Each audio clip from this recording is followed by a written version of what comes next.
환영합니다. 모퉁이 가스펠 윤 목사입니다. 저는 성서 침례대학원 대학교 목회학 석사 과정을 마치고 올 4월에 카이캄에서 목사 안수를 받았습니다.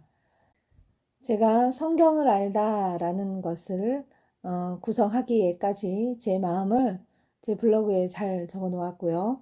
또 성경을 알다라는 카테고리에 들어가 보시면 제가 말씀드리는 구약성서 읽기표 그리고 설명드리는 PPT까지 모두 다운받으실 수 있게 해 놓았어요. 제가 보여드리는 모든 자료를 교회에서 소그룹으로 공부하실 때 잘 사용하시면 됩니다.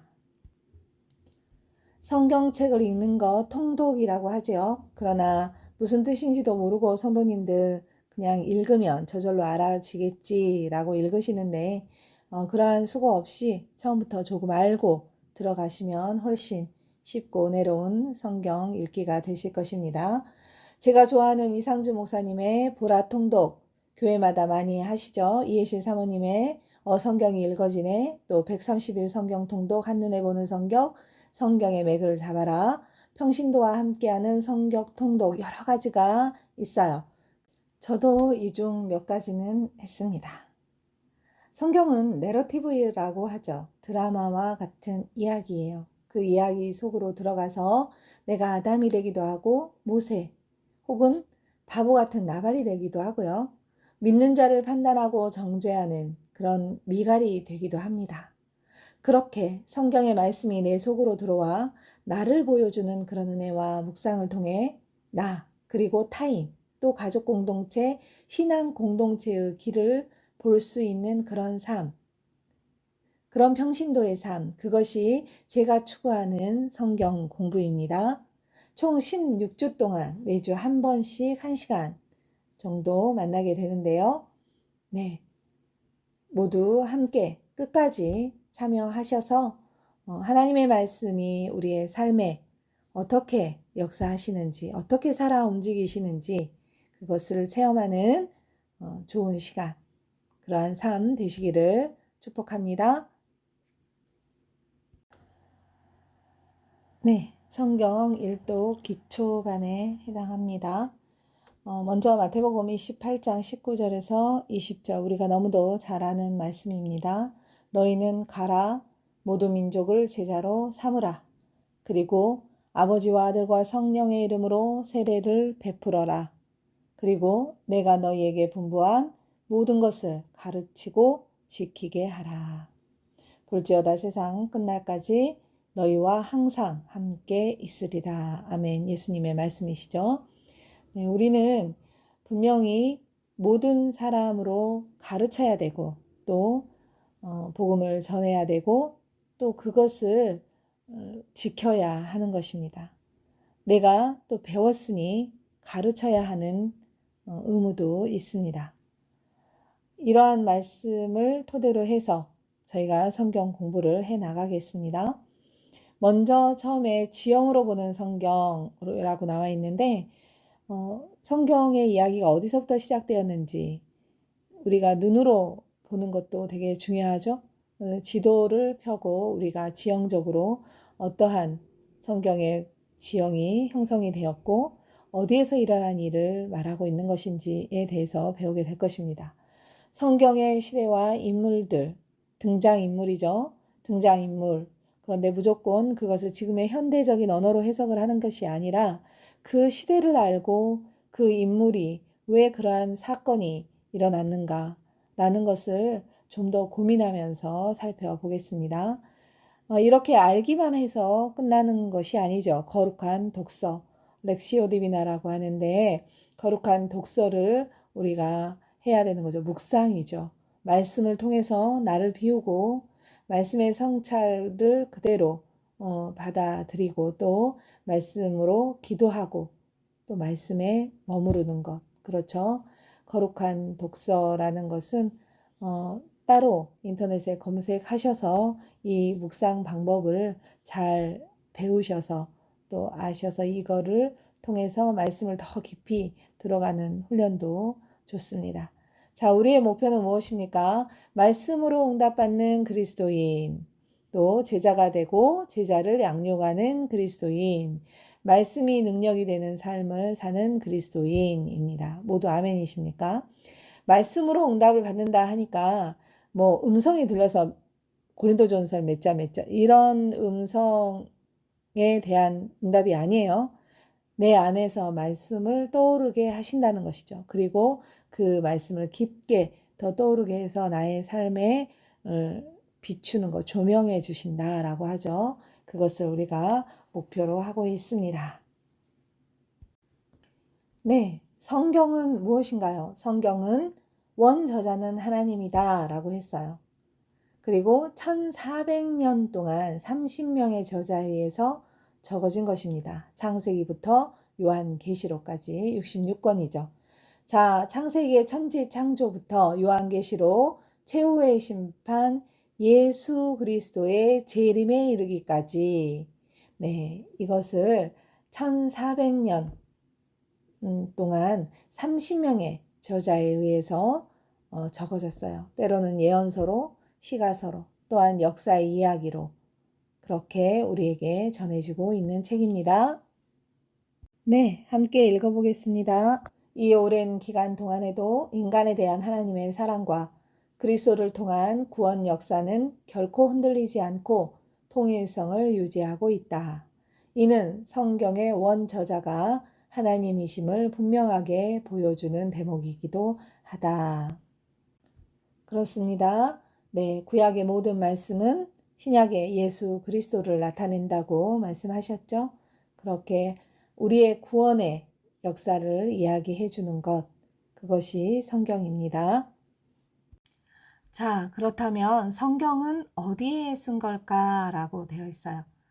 성경은 그 구약 시대에, 족장 시대, 그럼 우리가 생각하지도 못한 아주 옛날이겠죠. 청동기 시대보다도 더 훨씬 이전일 수도 있죠.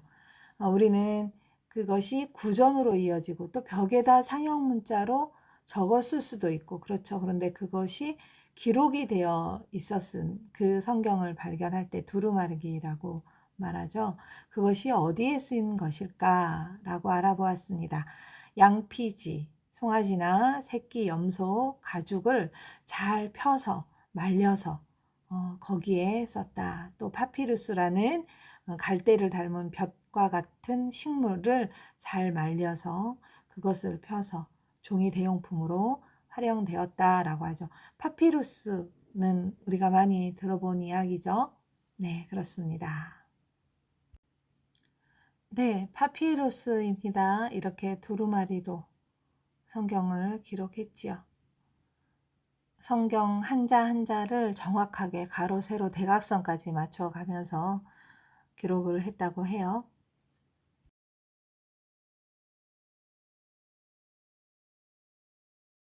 그리고 그것을 항아리에 넣어서 저런 돌굴에 보관을 했어요. 서늘하고 보관이 잘 되는 곳이었겠죠. 사회사본을 가져왔을 때도 많은 항아리 안에 그러한 두루마기가 있었습니다.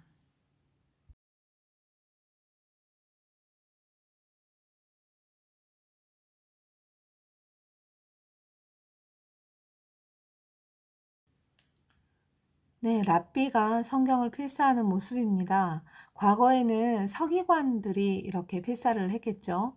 복사 기계가 없었기 때문에 인쇄 기술이 없었으므로 사람들이 전부 손으로 써서 이렇게 보관을 했죠. 그런데 야훼라는 단어가 나오면 썼던 펜을 부러뜨리고 몸을 씻고 와서 다시 새 펜으로 야훼라고 적었다고 해요. 만약 하루에 야훼라는 글이 10번이 나오면 10번을 몸을 깨끗게 했었겠죠. 네, 그렇게 서기관은 한 페이지에 히브리어 알파벳이 알파벳별로 몇 개가 들어있는지 또 한 권에 몇 개가 들어있는지를 일일이 확인해 가면서 가로, 세로, 대각선까지 맞춰가면서 그렇게 성경의 복사본을 만들었습니다. 자, 성경의 구조입니다. 성경은 우리가 잘 알고 있습니다. 구약과 신약이 있죠. 구약은 39권, 신약은 27권입니다. 3구 27로 외우시면 돼요. 구약은 히브리어로 되어 있습니다. 히브리어는 히브리족이 썼던 언어이겠죠. 창조부터 예수님 탄생 전까지 이스라엘이라는 나라를 배경으로 했어요. 이스라엘이 어떻게 만들어지고 어떻게 번성하여 가는가, 그 나라를 중심으로 적은 것이죠. 자, 신약은 27권으로 되어 있어요. 헬라어로 되어 있죠. 당시 예수님 탄생 때부터 종말까지의 이야기인데, 예수님이 탄생하셨을 때 이스라엘은 로마의 지배를 받고 있었죠. 로마의 지배였고 언어는 헬라어를 썼습니다. 또 이들은 아람어도 썼어요. 교회의 탄생과 교회에 번져나가는 그 복음의 확산, 이것을 적은 것이죠. 구약, 신약 총 39, 27, 66권을 우리는 정경이라고 합니다. 가지고 계신 성경책 앞부분을 보면 성경 책명 약자표라고 있어요. 거기를 보면 구약 정서와 신약 정서가 나누어져 있고 목록이 있죠. 성경 목록이 있습니다. 창세기는 창, 출애굽기는 출, 레위기는 레 하는 약자로 적어져 있어요. 앞으로 성경 공부를 하실 때 이 약자를 잘 외워야 되거든요. 그래서 약자를 잘 익혀두시면 되고요. 또 성경책 약자표에 구약 성경의 구조를 함께 표시하겠습니다. 그 앞부분에 함께 이렇게 묶어서 적어두시면 성경이 이러한 차례로 성경책에 그 순서대로 기록되어 있구나라는 것을 이해하실 수 있습니다. 네, 드디어 성경의 구조입니다. 구약은 역사서, 시가서, 예언서 이렇게 세 부분으로 나눌 수가 있어요. 역사서는 총 17권으로 되어 있습니다. 시가서는 5권, 예언서는 또 역시 17권으로 되어 있어요. 자, 역사서는 율법서와 역사서로 다시 나눠져요. 즉 율법서, 우리가 말하는 모세오경, 히브리어로 토라라고 하죠. 이 토라는 역사서 안에 들어간다는 것이죠. 율법서 모세오경은 우리가 다 아는 창출, 내, 민, 신이라고 하죠. 5권. 모세가 기록한 5가지의 책이죠. 모세오경을 율법서라고 합니다. 거기 5권을 묶어서 함께 율법서, 모세오경이라고 적어 놓으면 되겠죠. 그 다음에 보시면 여호수아부터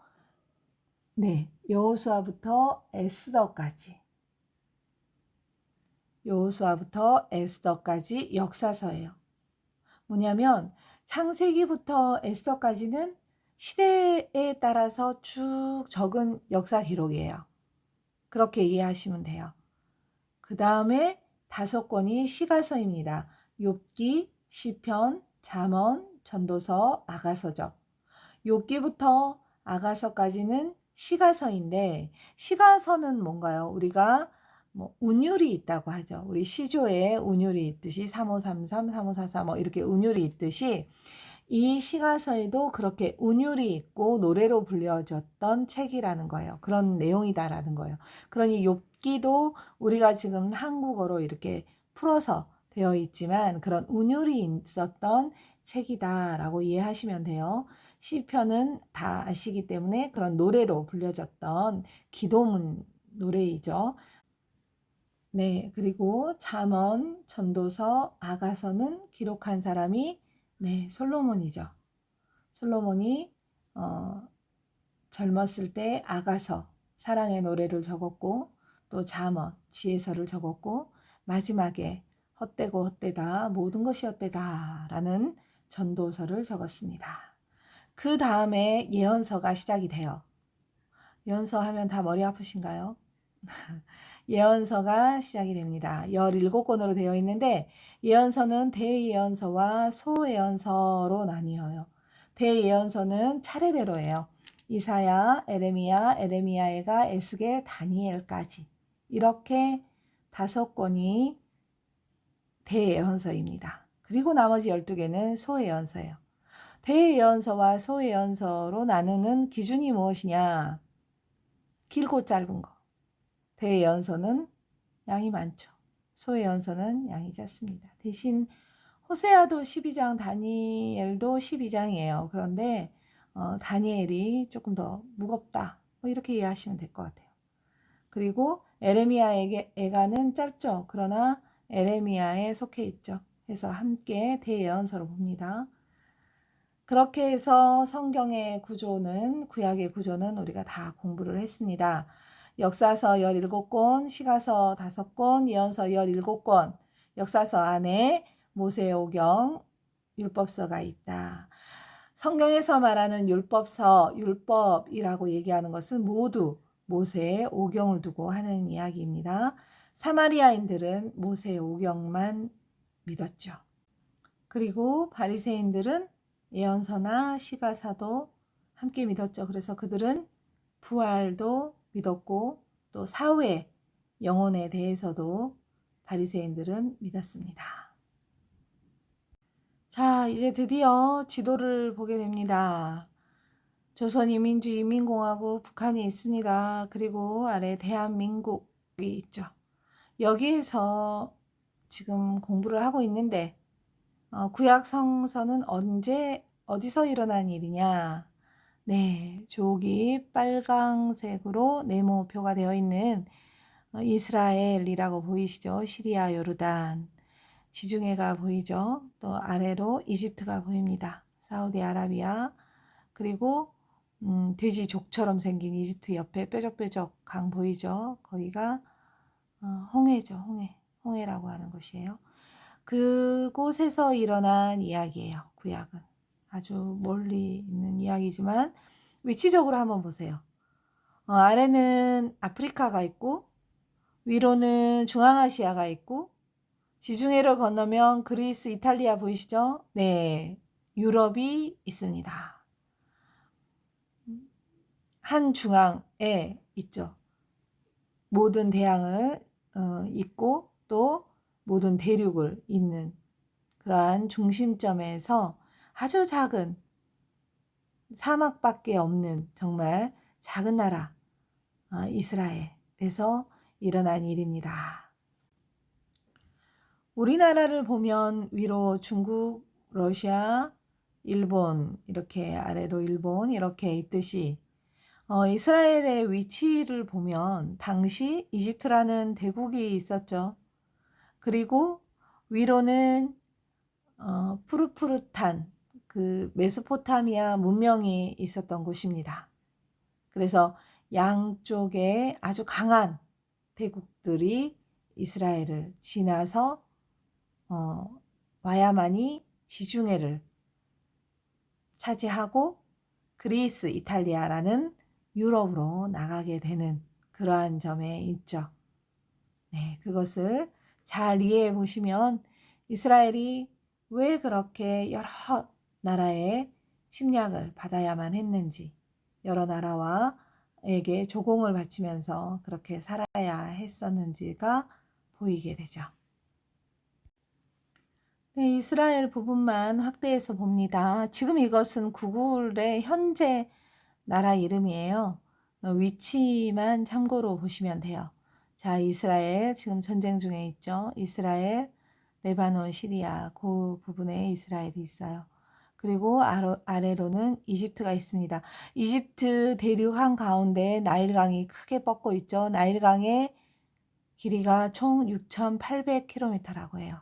그런 긴 강이 있고 이집트 위 지중해 쪽으로 보면 그 강이 삼지창처럼 생겼거든요. 그래서 거기는 물이 흐르기 때문에 비옥한 그런 농사를 지을 수 있는 땅이 있는 것이죠. 과거에는 물이 귀했고 또 이 나라 자체가 사막이잖아요. 그래서 물이 귀한 나라이기 때문에 강을 중심으로 도시가 발달했고 강을 중심으로 사람들이 살고 있었겠죠. 네, 이스라엘을 더 확대해 보았습니다. 보시는 왼쪽은 지중해예요. 그리고 가자지구 보이죠? 지금 전쟁 중에 있는 블레셋 땅이었어요. 과거에는. 예루살렘 위치 보이십니까? 네. 이스라엘의 위쪽 작은 동그라미는 갈릴리 호수예요.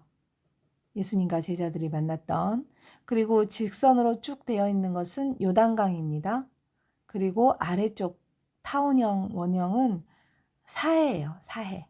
소금강이라고 하죠. 이스라엘의 총 넓이는 나라의 넓이는 강원도 크기라고 합니다. 그리고 연 강수량은 한 50mm 정도 된다고 하죠. 아주 척박한 땅이에요. 가나안 땅은 요단강, 우리가 지도로 보면 요단강 왼쪽에 있는 거죠. 왼쪽이 하나님이 약속하신 땅입니다. 우리가 이 작은 땅에 사람들이 통일을 해서 잘 살지 왜 그렇게 나뉘어지고 12지파로 또 나누고 했을까? 그렇게 한꺼번에 살면 안 되고 뭐 저기에서 일어난 일을 여기서 모르고 또 싸우고 뭐 이래 왜 그렇게 될 만한 거리였을까? 라고 생각할 수 있어요. 그런데 지금은 문명이 많이 발달이 되고 도로가 되어 있는 상황이고 그 당시 몇천 년 전에는 얼마나 이 땅이 더 척박하고 힘들고 몸으로 바람을 막으며 그렇게 살아야 하는 땅이었죠. 그렇기 때문에 강원도만한 크기라도 그것이 이 성에서 저 성을 가는 그 거리가 만만치 않았고 또 각자 작게 성을 이루면서 살고 있었습니다. 보신 지도를 제가 이쁘게 그림으로 그렸습니다. 간단하게 요약을 했죠. 페르시아만 보이시나요? 이스라엘 위편으로 메소포타미아 문명이 형성된 자리예요. 왜냐하면 그곳은 유브라데스 강하고 티브리스 강 사이죠. 아주 크고 긴 강을 중심으로 사람들이 모여 살고 문명이 발달했다고 했죠. 그 메소포타미아 문명과 이집트의 나일강이 보이시죠? 나일강, 이집트의 문명이 양쪽으로 있었어요. 그리고 이스라엘은 아주 작게 갈릴리 호수 요단강 사이가 있었어요. 자, 우리 아래쪽에 보면 돼지족처럼 생긴 곳이 있죠. 거기 빨간 세모 표시가 시내산이라고 되어 있는데요. 네, 나일강, 이집트 문명, 거기 애굽이라고 하죠. 이집트가 애굽입니다. 그 애굽, 이집트에서 그들이 나와서 돼지족처럼 생긴 뾰족한 그 부분, 첫 번째 부분, 그 부분을 건넌 것이 아마 홍해였을 거다라는 추측을 합니다. 네. 이스라엘은 이렇게 양쪽으로 큰 문명과 함께 살면서 그들을 대항해서 싸우고 또 그들이 지중해를 차지하기 위해서 메소포타미아 문명의 쪽에서 아수르나 바벨론 제국이 내려올 때는 이스라엘을 쳐야 하는 거죠. 그래서 지중해를 차지하고 유럽으로 나갈 수 있는 것이죠. 지중해는 당시에도 굉장히 무역의 통로였어요. 우리도 지금도 부산이 얼마나 큰 무역항입니까? 그러듯이 지중해에 있는 를 끼고 있는 나라 시돈, 우리가 잘 아는 이세벨의 나라죠. 그 시돈이라는 그런 나라도 모두 큰 항구였습니다. 그래서 서로 위아래로 강대국이 지중해를 차지하려고 이스라엘을 더 힘들게 한 것이죠. 구약을 어떻게 나누어 공부할 것인가? 구약을 10가지 시대로 나눈다고 했습니다. 제일 처음 창조시대, 족장시대, 광야시대, 정복시대, 사사시대, 통일왕국시대, 분열시대, 포로시대, 포로귀환시대, 침묵시대 이렇게 나눌 수 있어요. 창조시대는 하나님이 창조하시고 또 타락이 일어나고 홍수가 일어나고 바벨탑 사건이 일어나죠. 족장시대는 창세기 12장부터 50장까지 4명의 족장 이야기입니다. 아브라함, 이삭, 야곱, 요셉. 광야시대는 모세, 오경이 모두 존재하듯 창세기를 뺀 출애굽, 민수기, 레위기, 신명기 그렇게 4가지의 책이 있습니다. 정복시대는 무엇인가요? 드디어 가나안 땅을 바라보고 모세가 죽죠. 그리고 정복하는 여호수아가 나타나서 가나안 땅을 정복하고 분배합니다. 그 시대가 끝나고 사사시대, 왕이 없어서 각자 제 갈 길로 제 의지대로 움직였더라. 제 뜻대로 살았더라. 라는 사사시대가 있죠. 그 다음에 사무엘이 마지막에 나타나 다윗과 사울에게 기름을 붓는 통일 왕국 시대가 있습니다. 사울, 다윗, 솔로몬 이렇게 세 왕이 각각 40년씩 통치하던 시대입니다. 그리고 솔로몬 다음 로보암과 여로보암으로 분열이 일어나는 것이죠. 분열 시대가 있습니다. 드디어 바벨론의 포로로 끌려가는 그러한 역사가 일어나죠. 포로 70년 생활을 마치고 그들이 예루살렘으로 다시 귀환하게 됩니다. 그래서 성전을 짓고 성벽을 쌓고 에스더 느헤미야 영적 재건을 이루는 그러한 이야기가 있죠. 그리고 나서 침묵시대 400년간의 우리는 침묵시대라고 합니다. 다른 말로 중간기, 신구약 중간기라는 말을 하고 있어요. 자, 중간기 때도 하나님이 멈춰서 아무것도 안 하고 계시진 않았죠.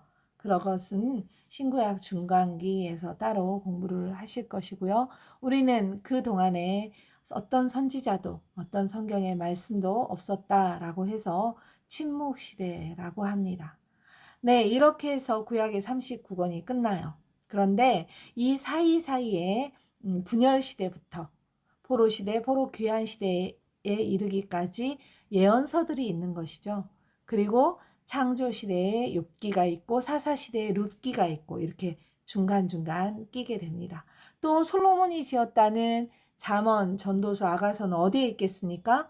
네, 맞죠. 통일왕국 시대에 있죠. 솔로몬이 통일왕국의 왕이었기 때문에 솔로몬이 지은 책 잠언, 아가서, 전도서는 통일왕국 시대 때 적혀졌던 책이죠. 그렇게 해서 구약이 모두 끝났습니다. 이제 그 시대 중 처음 창조시대, 족장시대, 광야시대로 들어가 보겠습니다. 제가 이렇게 이쁘게 표를 만들었어요. PPT도 다운받으셔서 교회 성경 공부나 소그룹 성경 공부에 사용하시면 좋을 것 같아요. 네, 모세오경 창출 레민신이라고 했죠. 모세오경 창조시대, 창세기 1장부터 11장까지 창조시대입니다. 창조시대에는 4가지 사건이 있었죠. 창조, 그리고 타락을 하죠. 그들이 너무 이 세상에 범죄가 가득 차서 물로 망하게 되는 노아의 홍수가 있죠. 그래서 살려놨더니 또 바벨탑을 높게 지어서 우리가 하나님처럼 되자라는 바벨탑 사건이 있었습니다. 거기까지 창조 시대입니다. 족장 시대, 우리가 너무도 설교에서 많이 듣는 족장 시대. 아브라함, 이삭도 가장 설교에 많이 등장하는 야곱의 이야기도 있지요. 네, 쌍둥이 에서와 함께 태어난 야곱의 이야기, 그리고 민족의 구원한 또 족장인 요셉의 이야기가 있습니다. 그리고 광야시대로 가서 출애굽을 하고 또 하나님의 법을 레위기에 알려주고 또 민수기에 그들이 범죄한 사건을 말해주고 신명기에 모세가 이들에게 다시 한번 창세기부터 가나안 앞에 이르기까지를 쭉 말씀하시는, 너무도 길게 말씀하시는 신명기가 광야 시대의 마지막입니다. 수고하셨습니다. 오늘 오리엔테이션 어떠셨나요? 오늘 전반적인 성경에 대한 구조와 또 배경을 알아보았는데요. 다음 시간에는 창조시대와 족장시대를 포함하고 있는 창세기 한 권 1장부터 50장까지 하겠습니다. 전체적인 개관과 또 요절, 우리가 성경을 읽지만 그냥 넘길 수 있는 그런 구절들이 있어요. 그 구절들을 몇 가지만 뽑아서 함께 나누도록 하겠습니다. 다음 시간에 뵙겠습니다. 평안하세요. 샬롬.